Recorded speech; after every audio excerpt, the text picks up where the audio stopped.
What is up, YouTube, and welcome back to a new video on the channel. Back squatting after the deal of the week for the knees, and it felt alright as I said in the last video. Um, Legs felt good. I was surprised with how off my jumps felt, and a little bit with not just being like extremely strong with the squats.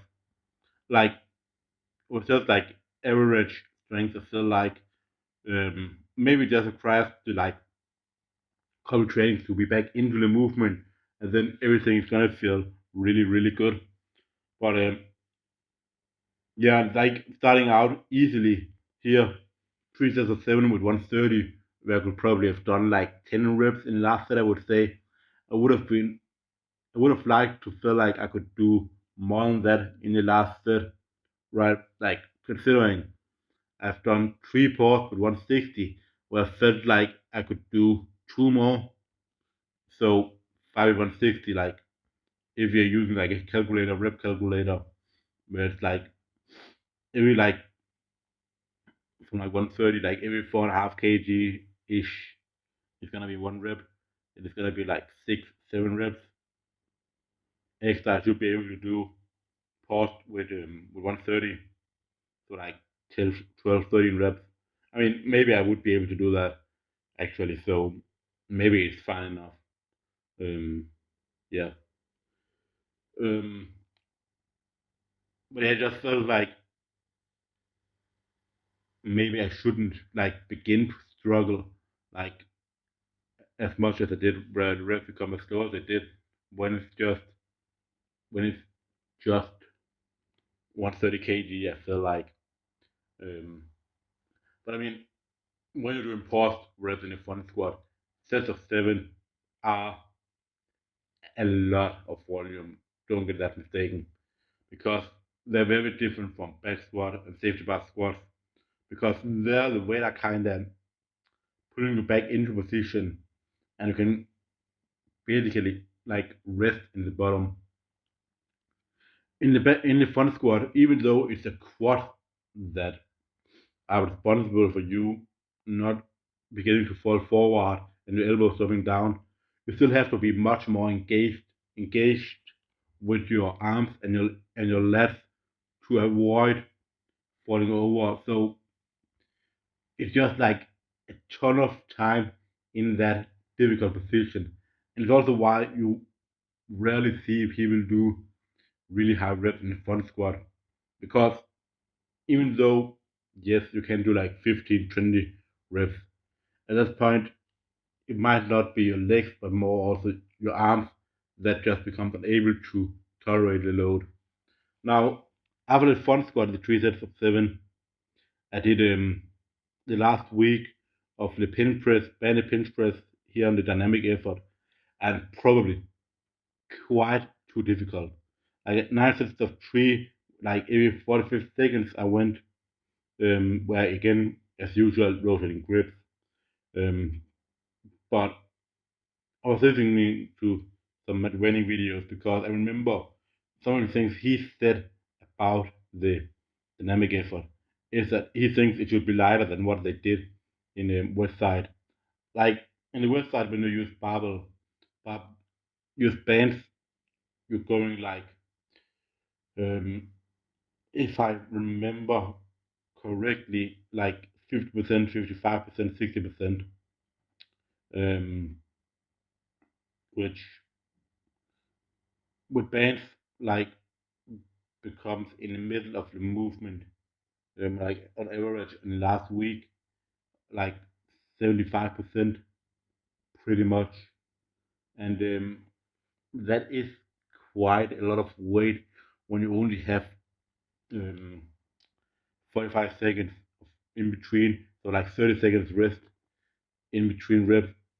If you calculate also the time of lying down, getting the bar out, doing your 3 reps, especially when you're doing pin presses where you're pausing a little bit in the bottom. So I think using lighter percentages, which I'm gonna do with the next here with how I'm winning like to do it, It's gonna be like 30%, 35%, 40%, and then with bands added on. So I think so it's gonna be a lot lighter because what Matt Winning believed is that you should rarely load it more on a dynamic effort, like more than that, above 50% of actual bar weight, because you want a dynamic effort to always move with perfect technique and high speed. That is what the dynamic effort is for. It should never become slower from set to set because when that starts to happen, you're creating too much fatigue. You don't want it to be fatiguing.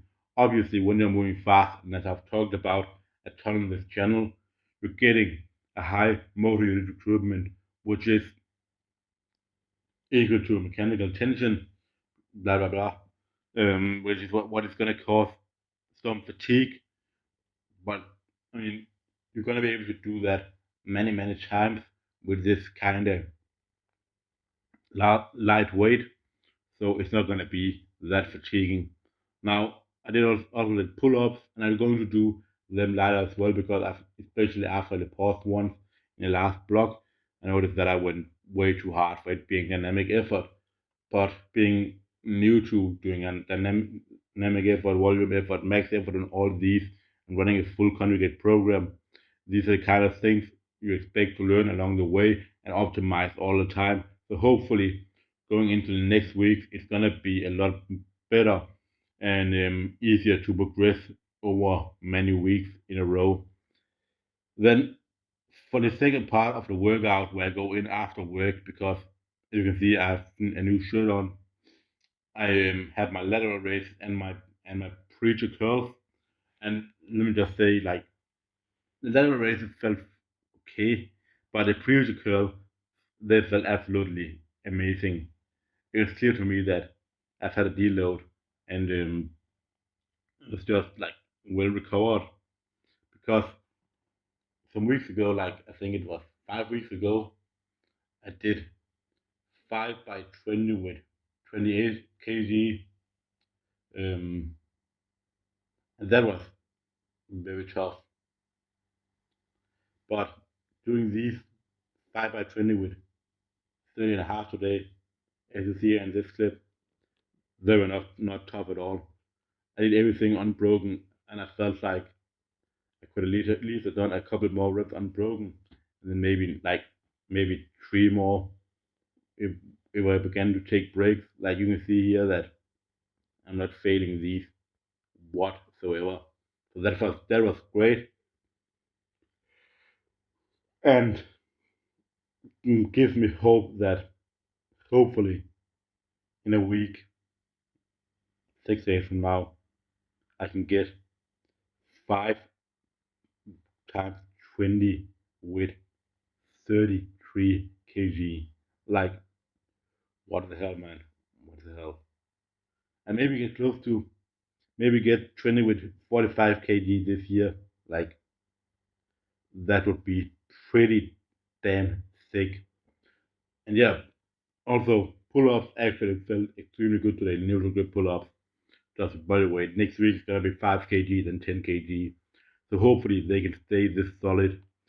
Anyways, guys, that's gonna be all for the video. I have a big training tomorrow. I need to get some food, relax a little bit, get to sleep, and get a good sleep before ripping some really heavy 30 Jefferson curls. I'll see you all.